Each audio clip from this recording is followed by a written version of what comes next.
Let's shift our focus. Syrian President Ahmad-al-Sharaa renewed his call for U.S. to formally lift sanctions. He is visiting New York to attend the UN General Assembly, the first Syrian leader to do so in nearly 6 decades. Al-Sharaa led rebel forces that overthrew Bashar al-Assad's government last year, but still remains under sanctions imposed by the U.S. during the previous leadership. At an event on the sidelines of United Nations General Assembly in New York City, Al-Sharaa told former CIA Director David Petraeus that the sanctions were no longer justified. Notably, Sharaa was once imprisoned in Iraq by the U.S. military when Petraeus, then a U.S. general, led the American troop surge. During their conversation, Petraeus noted that irony of the two former foes sitting together for a discussion. Because the fact is that we were on different sides when I was commanding the surge in Iraq. You were, of course, detained by U.S. forces for some 5 years, including, again, when I was the 4-star there. And here you are now as the president of Syria, which your forces liberated from the murderous Bashar al-Assad regime, to participate in your first UN General Assembly as the president of your country. Earlier this year, you met the President of the United States among many other world leaders. Please help us understand how you got from al-Qaeda in Iraq 20 years ago to where you are today, Syria's head of state on stage in New York City. It is good that at a time we were in the combat and then we now move to the discourse. We moved from war to discourse.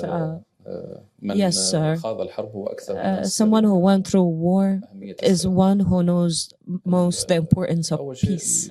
First, the past has its rules when it comes down to traditions and traditions and the customs of that phase. When we want to when we want to judge it, we have to judge it based on these phases.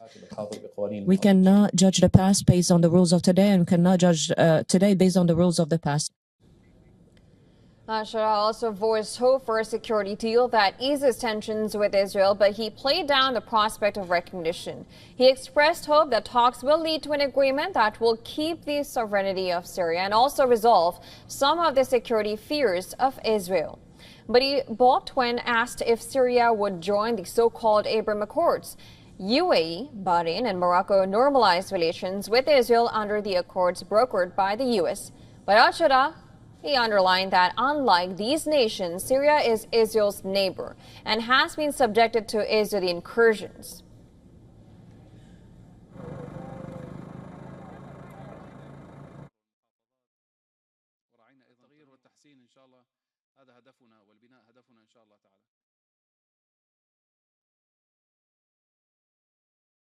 Those who are part of the accord, parties to the Abrahamian Accords, are not neighbors to Israel.